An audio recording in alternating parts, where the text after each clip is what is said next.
Full and uncut versions available on Patreon. Check in the description below. Greetings once again, Pokemaniacs. Duuz-Diz-Din back again with more of the Pokemon Adventures manga, the Ruby and Sapphire arc, where previously both Kyogre and Groudon have been unleashed upon the Hoenn region, and Ruby and Sapphire have descended into the seafloor cavern in order to stop Team Aqua and Team Magma, who respectively have control over each of the legendary Pokemon. Meanwhile, up top, the gym leaders have divided their efforts in an attempt to stop each of the legendary Pokemon. Kate and Liza, though, have gone missing, and even in their hometown at the Most Deep Space Center, Courtney of Team Magma invaded for reasons unknown, but has gone up to meet with Tabitha and Blaze in order to stop the gym leader, while Norman has taken to training Wally, apparently in an effort to gain control of something or someone who can hopefully aid in saving the Hoenn region. What'll happen next? Join me as I find out, won't you? Alright, we start off with chapter 245. Bravo, Vibrava. Wallace, Roxanne, and Brawly are shocked as Wallace says, "You're," and before them, Blaze says, "Team Magma." Courtney adding the three fires. Courtney's legs. I'm just saying, man, there's some nice legs. But Blaze, Courtney, and Tabitha stand atop a hill? Mountain? Cliff? I don't know. And apparently Swellow are just standard issue for Team Magma for some reason. I get it, they're the more common of the birds when it comes to this region. And again, I do love Swellow, mostly because of Ash owning one. But even still, regardless, they all pull out their Swellow and call out, "We're gonna dry up the sea and spread the land to achieve what we need Groudon. To achieve that, we need Groudon to turn this region upside down. And we won't let any of you gym leaders stand in our way." They all go in on the three gym leaders. Tabitha takes on Wallace, saying, "Lily Cove City is right nearby. It's a deserted ghost town now, so we'll play with you there." Blythe takes Brawly, while Courtney takes Roxanne. They all carry the gym leaders away from where Groudon is attacking, to the dried up Lily Cove City. Blythe takes Broly into a nearby... they all take each of the gym leaders into a building as close as they can get. Blythe chucks Broly down inside. And as Broly gets up, he says, "This is Lily Cove Museum?" While Wallace gets up saying, Lily Cove Department Store. While Roxanne looks around at her surroundings thinking, Cove Lily Motel? Well, is that a typo, or is that actually called that? Because I gotta say, that's actually kind of clever. Oh, that's actually in the game. That's cool. Cove Lily. Tabitha then calls out, "Now then, let's begin." Meanwhile, Kyogre over at the sea is still rampaging, while Flannery and Watson are still trying their best. Is that? Yep, that's definitely Shelly. I'd recognize that hair and pants anywhere. She arrives on the scene saying, "Those pesky gym leaders are trying to stop Kyogre." And look, Courtney's got the legs and Shelly's got the upper half. Like, I know it's kind of crass, but I feel like the artists, the more they appear, they emphasize Shelly's bust a little bit more with each appearance, and Courtney's legs a little bit more with each appearance. Like Shelly's neckline sinks a little bit further and her bust gets a little bit bigger, while Courtney's legs, that slit on her dress, just rise a little bit higher and we see a little bit more thigh. I mean, not that I'm looking, of course, but I'm just saying. But both Shelly and Matt come in with riding on Brava, and it looks like she has a DS. Shelly says, "We need to put a stop to potential threats to our plan. We've got to think of something." Shelly, where have you been this entire time, now that I think about it? Because I thought she was maybe hanging out with Professor Cosmo or something. Speaking of which, where is Professor Cosmo? I get it, Matt was left behind, Amber went, but we hadn't seen Shelly, I don't think, since the incident with Cosmo. Maybe she was called in just in case. She asks her, not DS, saying, "Oh, what's this?" "It's Amber. He's back from the seafloor cavern. He'll be here shortly. Matt says, that's great. That means the operation at the cavern was a success. He must be coming here to join us. We'll combine the power of all three of the Team Aqua admins, the SSS, to defeat the gym leaders. We must help Kyogre draw out its full power. And as something nears them, Shelly says, looks like he's arrived. Only for it to be Winona on her Altair, who immediately has it use Dragon's Breath right on the Aqua admins, knocking them, or it kind of looks like at least Matt's Vibrava got tagged, while Shelly got out of the way. Flannery calls out, Watson, look! As they see the three battling in the sky. Flannery calls out, it's Winona and the team with the blue uniform. Watson says Winona is fighting two members of the blue team. Winona calls out, now that the president of the Pokemon Association is back in charge of this emergency, I get to be an ordinary gym leader again. So now I can take you on. He brings out her Skarmory and has it use Metal Sound on Matt, which, yeah, I hear the screeching in my mind. I always hated that technique. And then has Altair use Flamethrower on man, Matt can't catch a break. And then Air Cutter. She is pouring it on. Flannery says, Winona's amazing. Matt, is that Shelly says, why you? And she tries to go in while Winona is going after Matt. Watson says she's in danger. Flannery, you help Winona. I'll take care of Kyogre. Flannery rushes in saying, will do. Let's go, Vulpix.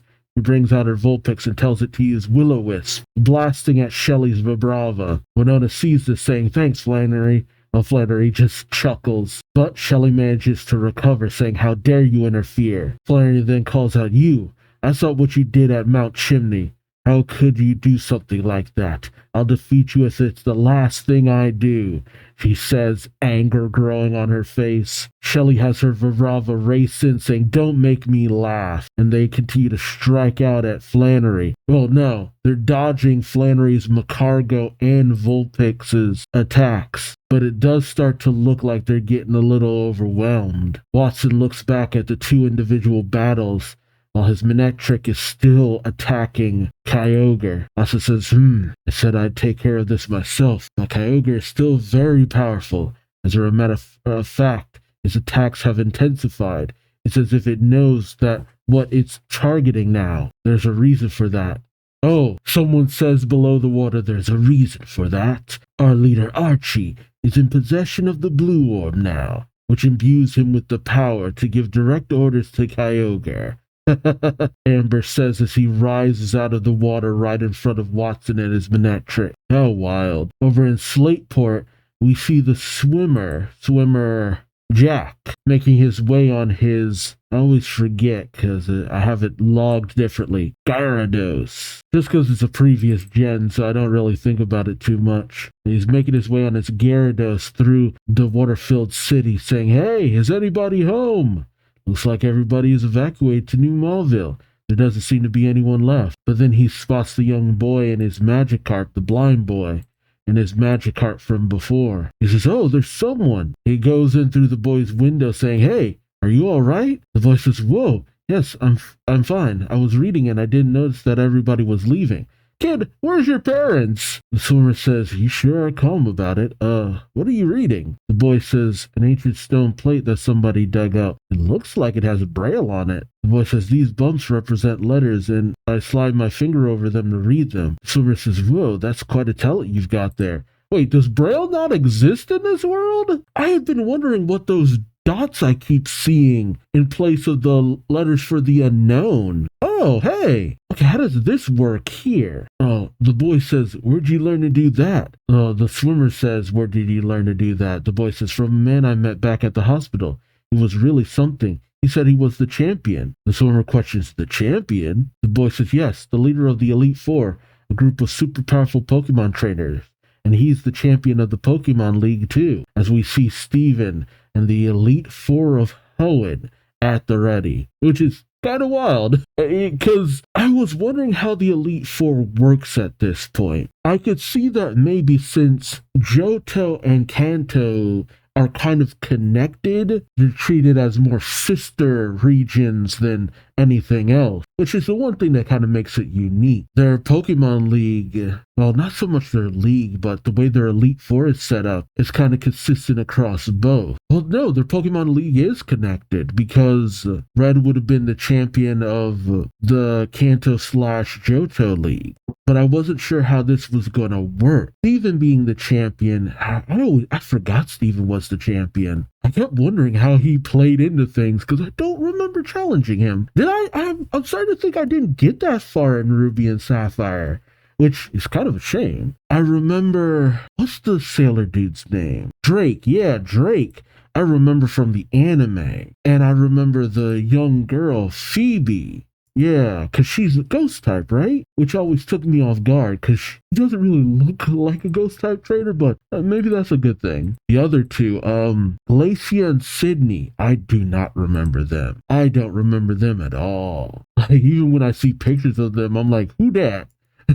Who dat? But considering how the Elite Four used to work, when we originally were introduced to them, they were menaces. I mean, nobody really even seemed to know the Elite Four. And I don't know how the Johto Kanto Elite Four happened when Koga and Bruno joined up with Karen and Will, how that went, and if they're still the Elite Four over that way. I'm kind of left wondering about that too. But maybe things are established a little differently in this region of what makes them the Elite Four. And maybe it was adopted, kind of like the idea of 4 elite Pokemon trainers. But how do they place within the confines of the Pokemon League though? Because the Pokemon League, shoot, I'm not even sure how the Elite Four work in the anime too. Okay, so going over it real quick, it seems like in the anime, it was that they're ones who won the league conference and then participate in the Champion League, and it's like the top 4 besides the champion, I think? Okay, I guess that makes sense. But how does it work in the manga? It seems like they kind of take the place of they've undone the tournament, and now you have to face the Elite Four now. I don't know, I kind of like the idea of the tournament setting when it came to, becoming champion. No. Oh well. Maybe it'll be developed more as the manga goes on. Alright, chapter 246. Can I ninjask you a question? As Kyogre's just chilling in the background, Winona and Matt are having an aerial battle. Flannery is facing off against Flannery is facing off against Shelly, while Watson is confronted by Amber. Not quite sure what I'm looking at there. Kind of looks like Kyogre sends out an attack that hits the land? I don't know, but everyone's so busy. Matt's dodging an attack from Winona's Altaria. I always wanted to call it Altair. Flannery and her Vulpix dodge an attack from Shelly's Rebrava, while Amber's just standing there menacingly laughing on his menacing Pelipper. Watson says, I see man. Flannery calls out, that's one of the Aqua admins, Watson.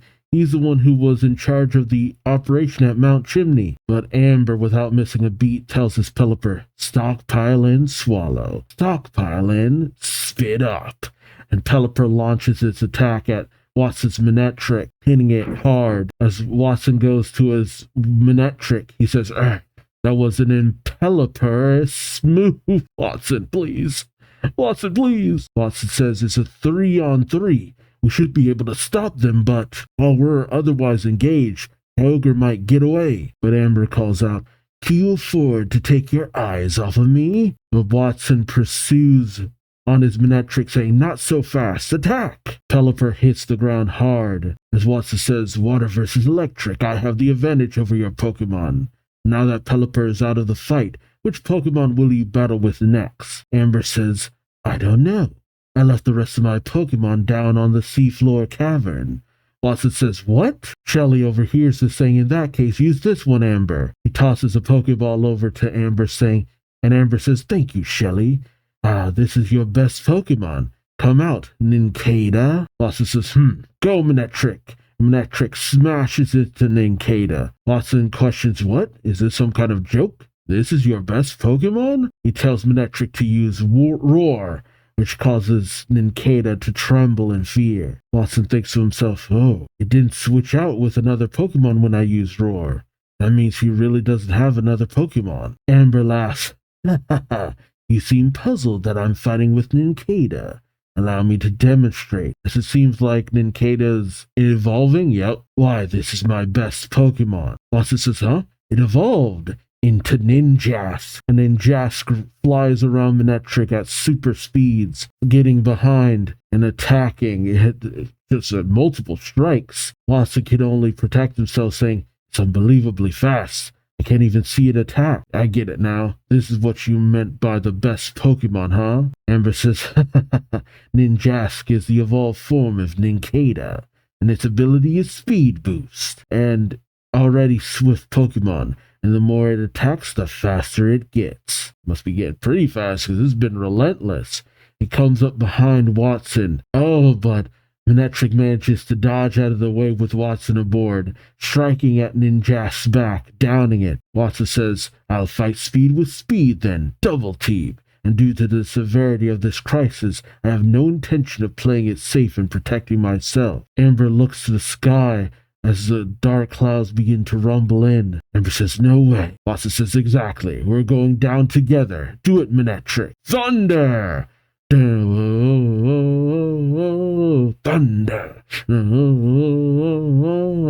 And Manectric is thunderstruck because of his lightning rod-like tail, striking both Manectric and Ninjask. And Manectric falls along with Ninjask. Amber is aghast, saying, you held Ninjask down and guided that thunder like a lightning rod. While Watson wobbles, he says, what? My Manectric is out of the fight, but you've lost your only Pokemon. I, however, still have backup Pokemon. I win. But, oh, is he having a heart attack? Watson, oh, what? Oh, Watson is struck from behind. As Watson says, wait, you have another Pokemon? Oh, as he's hit by Shedinja. Amber smiles, saying, you're clearly an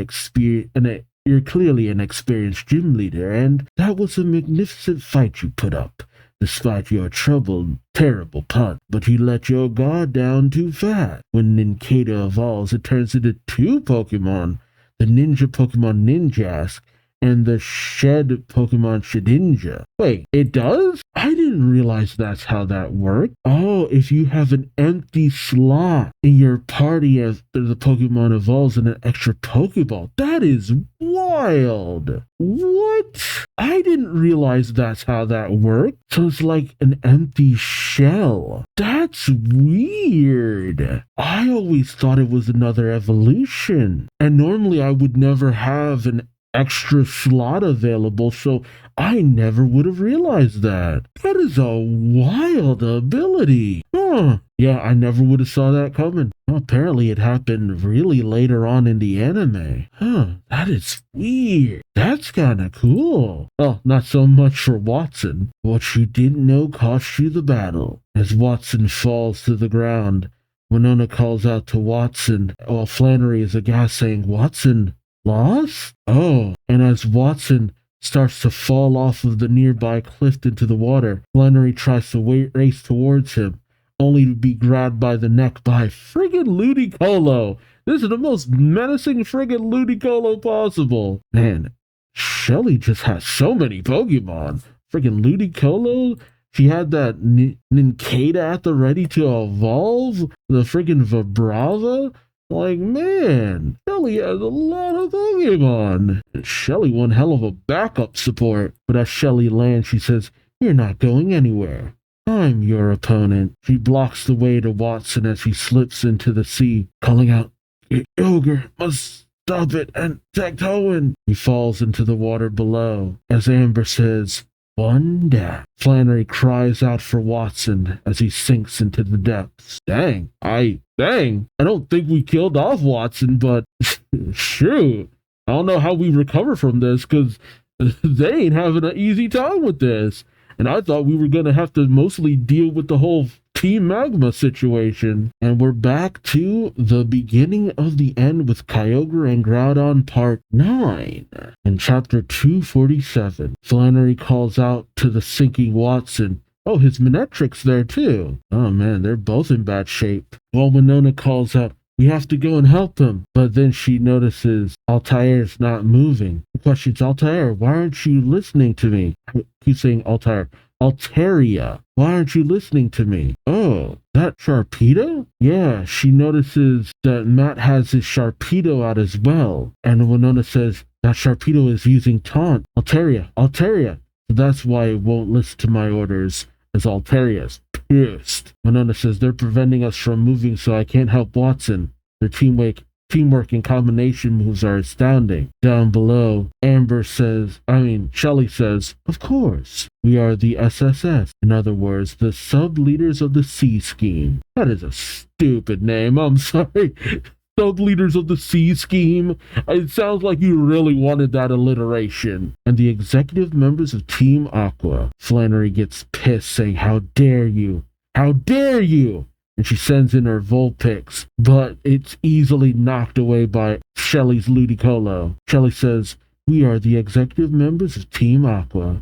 Did you really imagine you could defeat us with your pitiable good intentions? Oh, it almost looks like something came out of the sea and knocked into Flannery? Yeah, and or either that or something came out of the sea, hit Vulpix, and then hit Vulpix into Flannery. As Flannery is hit, but she recovers, she says, an attack from outside? Shelley says, and that's not all.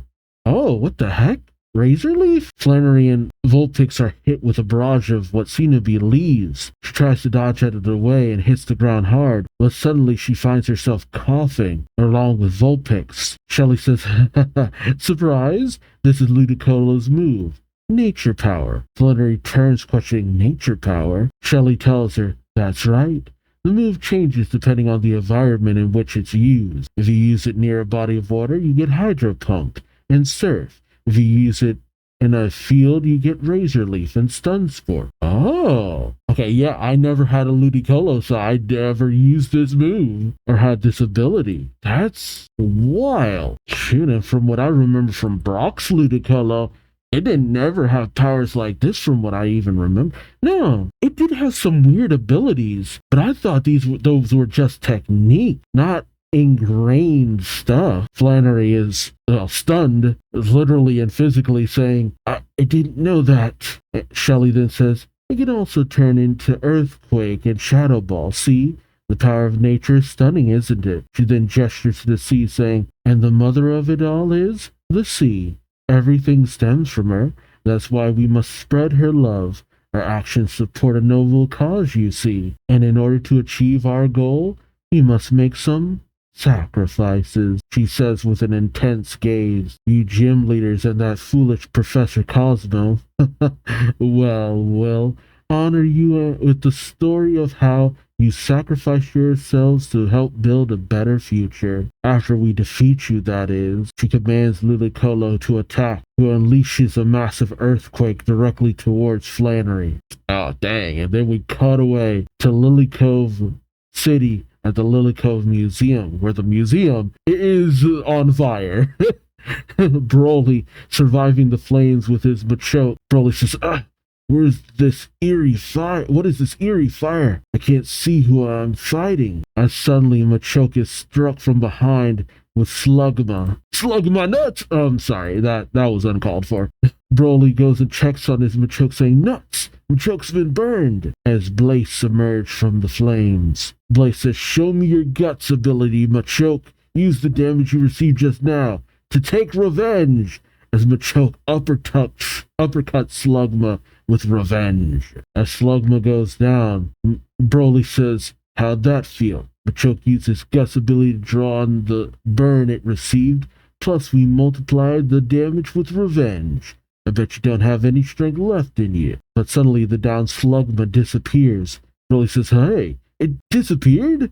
It was an illusion all this time. As both Broly and Machoke back themselves up to a painting. Oh, only for the woman in the painting to just pop out. Much to Broly and Machoke's terror, they begin running. As all the painting has arms just start sprouting out of it. Broly calls out, calm down, Machoke.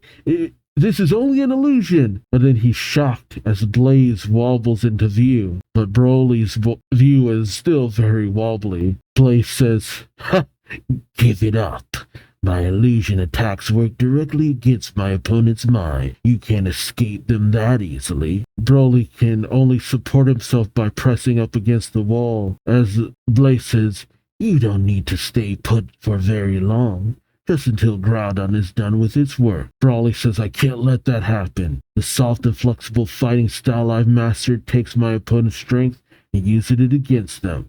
But that only works with opponents who have the courage to fight me face to face. Broly then reaches behind his back as Blaze is at the ready. Oh! Broly pulls out Pokeball nunchucks! Same as, Bruno. Yeah, there we go, Bruno. Yeah, they train together, right? Broly says, but for cowards like you who like to hide? Blaze says, oh, that's... Broly says, before all this happened, I was reunited with an old friend of mine at training camp. He taught me this, a counterpart fighting style, the hard and tough style. And using the nunchuck, Broly sends out Hariyama and has it use Fake Out, which manages to, kind of incapacitate Blaze's two Slugma.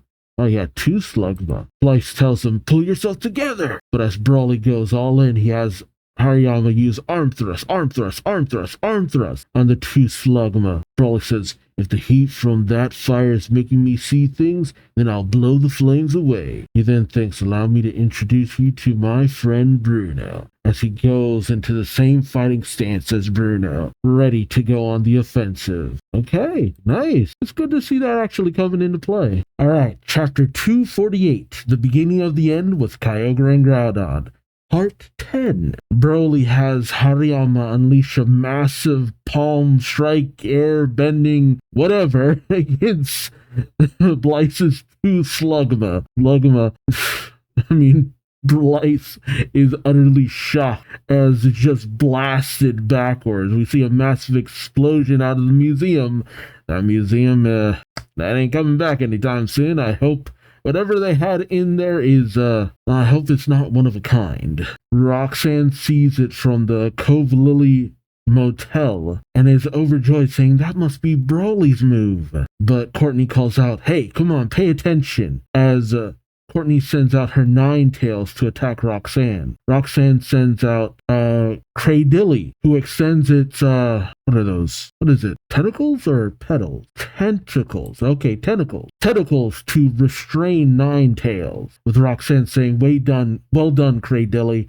Keep holding on. Courtney says, not bad, with a smile. Roxanne tells her, I know what you're after. Groudon is under the influence of my Nosepass's block at the moment. You want to fend off Groudon by defeating Nosepass and thus neutralizing its block. Courtney says, exactly. You don't seriously think I'd lose in a pushing and shoving match like this, do you? And she has her Ninetales unleash a massive blast of heat as it sneers as Cradilly starts to sizzle. Courtney says, I'll get rid of its stamina so it won't have the strength left to hold you down. As Cradilly starts to stagger and fall, it then manages to hold its ground, much to Courtney's shock. As Cradilly then takes Ninetales and slams it into the wall. Much to Courtney's surprise, Courtney says, after all the damage it received, it healed already? Roxanne steps forward saying, it's a good thing this motel has traditional straw tatami mats on the floor. I wouldn't have been able to pull that off in a modern hotel with slippery concrete or marble floor. What did it do? Dig in? Or did it just grip the ground?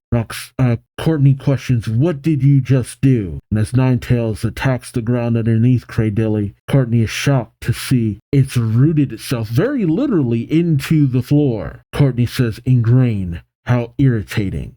Roxanne says, knowledge and strategy. That's my battle style. But they hear a clattering from next door that catches their attention. Roxanne thinks there's still people around here. Courtney, she have a laser in her glove? Courtney blasts the door, revealing 3 people there.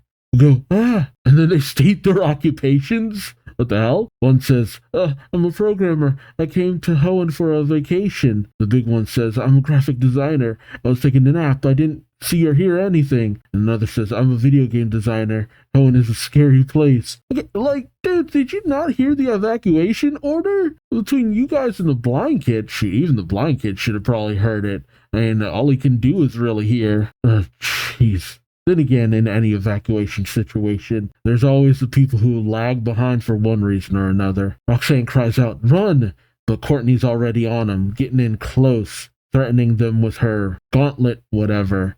Courtney says, "Oops, it's a powerful acid." All right, she has all the berry crap in her gloves. It's a powerful acid I created by mixing koalat berry juice, honeydew berry juice, and weeping bell's acid. Wouldn't the weeping bell's acid have been enough? Or maybe it's more powerful now. If I spray that on them, they'll dissolve just like this sliding screen. As the men huddle together crying, Courtney says, "Don't move. If you don't want anything to happen to these people, that is." Oof. Roxanne grits her teeth as Courtney has her Ninetales attack her nose pass. That sucks, losing on a technicality like this. But evil teams and all that. Courtney says, "How quickly the tide has turned." Nose pass falls, and Roxanne falls to her knees, mourning her nose pass as Courtney laughs. Groudon is free, and Groudon is on the move yet again, as we see both Kyogre and Groudon moving under the control of the red and blue orb, while Maxie and Archie, with crazed looks in their eyes, address Ruby and Sapphire. One says, "My name is Archie." Another says, "My name is Maxie." While Ruby and Sapphire are at the ready, Ruby with his Swampert, get in here, buddy, and Sapphire with her Blaziken. Water drips from the ceiling, and as it happens, Archie sends in his Walrein, while Maxie sends in his Camera, while Ruby and Sapphire send in their Pokemon. Blaziken goes after Walrein, while Swampert goes after Camera. As the four Pokemon tangle, Ruby and Sapphire send in their other Pokemon. Ruby sends in his Castform, Delcatty, and Mightyena, while Sapphire sends in her Tropheus and Lyran, and also Donphan. Couldn't quite make it out because it was rolling out. Donphan, transform and roll out. But Maxie and Archie ready themselves, as they use the orbs to knock back the Pokemon. But Ruby and Sapphire go in not missing a beat. Ruby tells his Mightyena, "Nana, howl," while Sapphire tells her Donphan, "Fado, facade." Ruby says, the Team Magma members I fought at Slateport City and Rusturf Tunnel, so this is there." While Sapphire says, "The Team Aqua members I fought at Petalburg Woods and Mount Chimney, so this is there." Well, you say that like you didn't fight the other team too. They say, "Boss," looking to Maxie and Archie. They then rush in, Sapphire and Ruby saying, "Then those things they're holding must be the red orb that controls Groudon, the blue orb that controls Kyogre." Sapphire says, "But something's wrong." Ruby says, "Right, this is basically a tag battle, but they aren't cooperating. As a matter of fact, they don't even seem to notice each other. Yeah, they're not even addressing each other or even looking in each other's direction. Eyes on the prize in the worst case sense." Ruby says, "Well, in that case, I'll lead the main offensive attack. You support me, okay?" Sapphire shocked, saying, "What?" But Ruby grabs her wrists, rushing in, saying, "Remember what you told me at the abandoned ship? Teamwork is critical when fighting a 2-on-2 battle." Sapphire says, "Yeah, I know, but..." But Sapphire still sends in her Blaziken, which races around Walrein and Camerupt. Ruby says, "Draw their attention with your fast footwork while I..." And then he sends in his Marshtomp. As Blaziken gets out of the way, Ruby orders Marshtomp to use Muddy Water, attack both of them at the same time, and the Muddy Water knocks back both Walrein and Camerupt. Sapphire says, "You did it!" While Ruby calls out, "All right, let's strike again before they have a chance to get back on their feet." But Archie is at the ready, saying, "You think I'm that easy to defeat?" While Maxie cries out, "You brats!" Archie has his Walrein use Sheer Cold on Sapphire's Pokemon, while Maxie has his Camerupt use Overheat on Ruby's Pokemon, knocking them all back, downing them. Oh geez. Sapphire goes over to her Pokemon, calling out, "Tropy, Rono, Fido." Ruby goes over to his, calling out, "Fofo, Kiki, Nana." Both Archie and Maxie call out, "I've finally come this far, and I won't let you stand in my way." But Ruby turns with a smile, saying, "The same goes for us too, you know. We're not fighting back, and we're not going back empty-handed." He sends in his Castform, which destroys the stalactites up above, sending it showering down on Archie and Maxie. Oh, they're icicles. Sapphire says, you used the icicles created by Walrein sheer cold to create hail? Ruby says, exactly, and now, cast form changes into its, snowy form. There we go, snowy form. And Ruby has to use Weather Ball on Archie and Maxie. Dang. The two stand sizzled and stunned in the smoke. Ruby smiles, saying, maybe I was a bit too rough on them. Meh, they deserved it. Much to Sapphire's shock, Ruby goes over and grabs the orb, saying, come on, let's finish what we came here for. Let's get these orbs back. Phew. Wait, what? He says in shock. Sapphire questions, what's the matter? Oh, like glued to their hands. Ruby says, I can't take the orbs from them.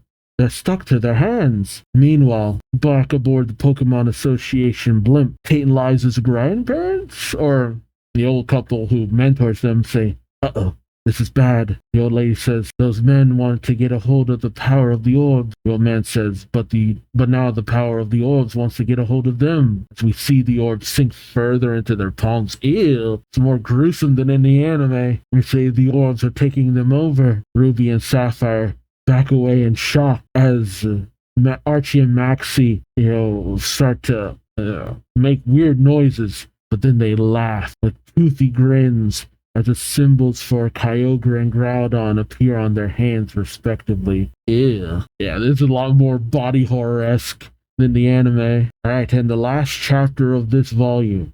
Chapter 249, The Beginning of the End with Kyogre and Groudon, Part 11. I don't have enough hands to hold up 11, but Maxie and Archie start to cry out in pain from the orbs absorbing into their palms. Ruby calls out, the orbs are sinking into their hands. There's no way we can get the orbs back if they merge into their bodies. I mean, you could cut off their hands, but I don't think even this series would get that intense. Ruby sends in Delcatty to use Covet, I guess, to grab at the orbs, but Archie knocks back Delcatty as Ruby tends to Delcatty.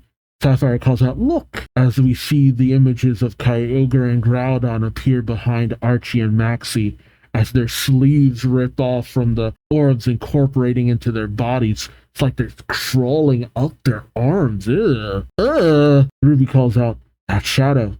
It's Kyogre and Groudon. Sapphire says, I'm not imagining things, am I? Ruby says the power of those two Pokemon contained in those orbs is taking over. As Archie and Maxie, now with the symbols making their way up to their shoulders, send out two powerful energy blasts towards Ruby and Sapphire. But Delcatty and Lairon get in between. Delcatty grabs onto Lairon as Ruby calls out, Kiki, assist! And use Iron Defense to block the attack. Ruby says, your Lairon looks tired.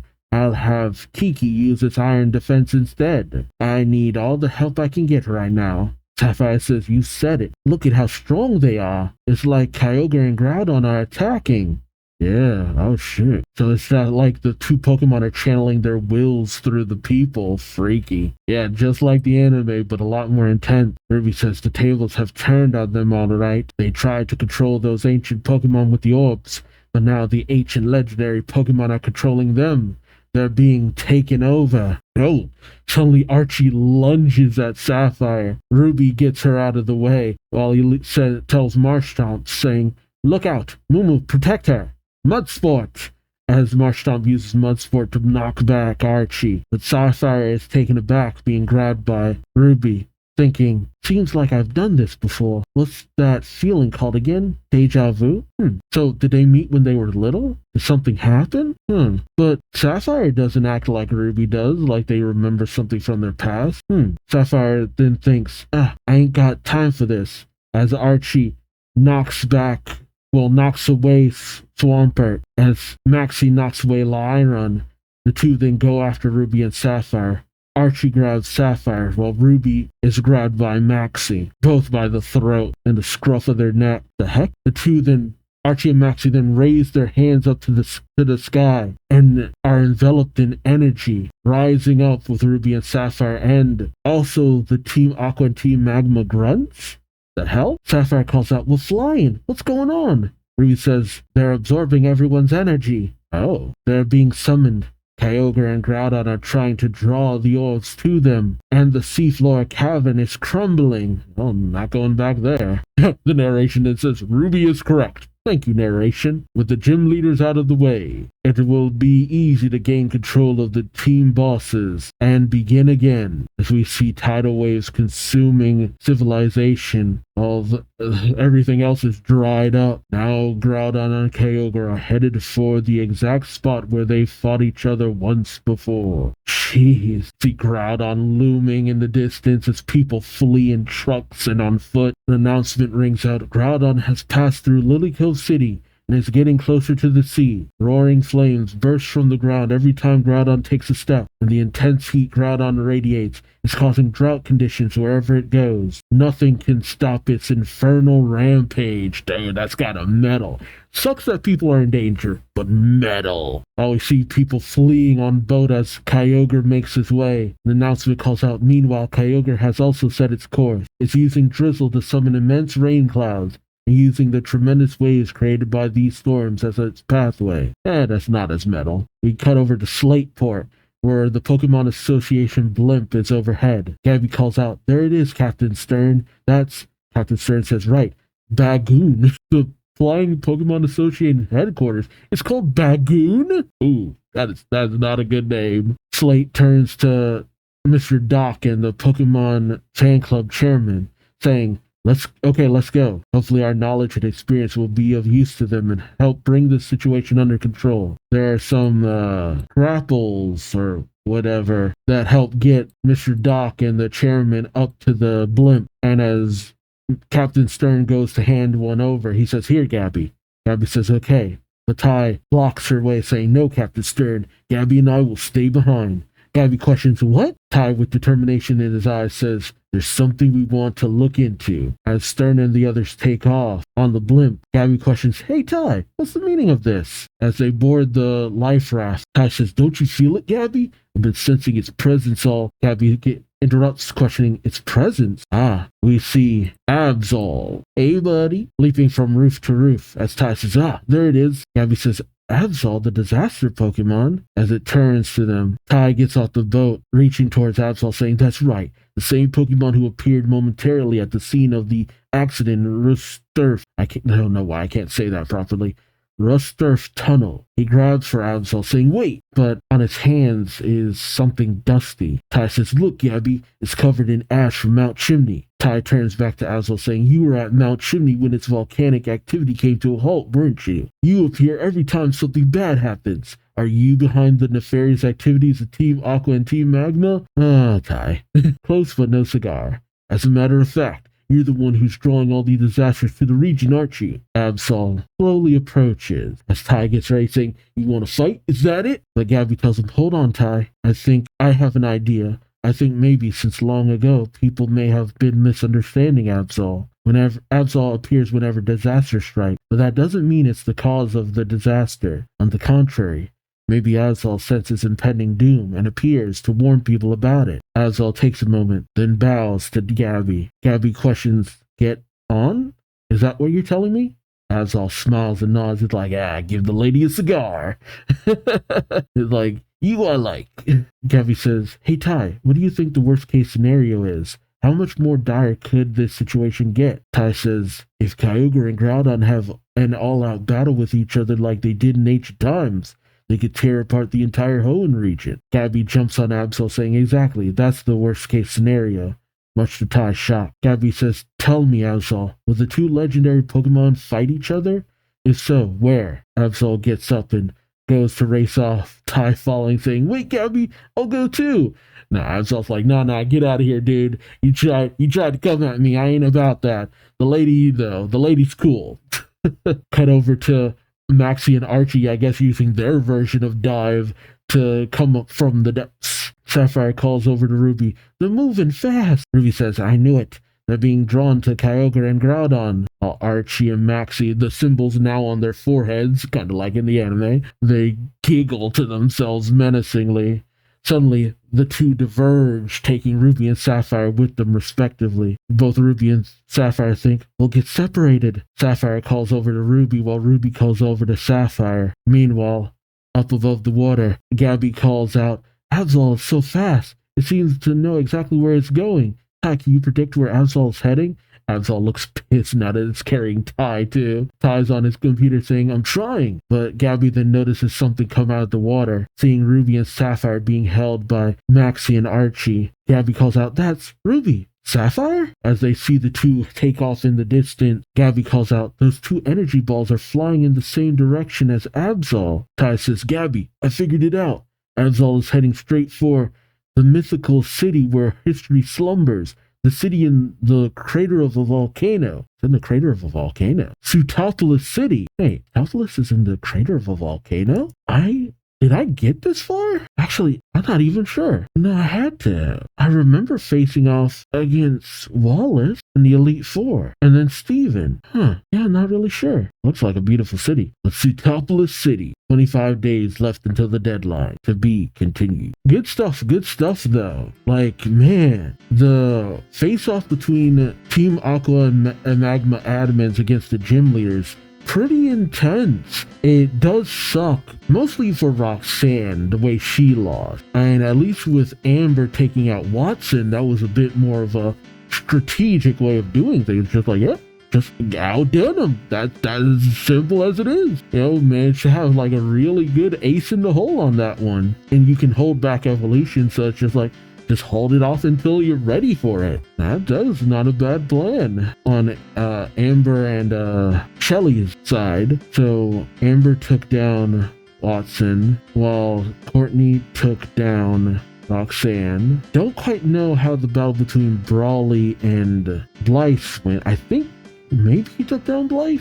We didn't really see Blythe knocked out or anything, but maybe. Well, we didn't pick up with the fight between Wallace and Tabitha. No. And then Flannery is kind of being overwhelmed a little bit by Shelly, right? While Winona is battling Matt, though she did seem to have the upper hand against Matt. So pretty even stuff. It's interesting to see the two team admins, you know, being very evenly matched with gym leaders. That really speaks to their strength. It does kind of suck that the gym leaders are kind of not able to get as far as other gym leaders, but even when we saw the two teams of gym leaders working together in Kanto and Johto, you had some gym leaders who were a little bit more capable than others. They were able to do a little bit more, and some were a little bit more experienced than others. You know, it happens. But considering the Elite Four, you know, they're being played as the final line of defense more here, rather than just an added assistant. You know, the Elite Four must be more established here than in the other regions, or maybe the Elite Four of Johto is now a concrete thing. I'm interested to see if that plays in when we go back to Kanto and Johto and stuff.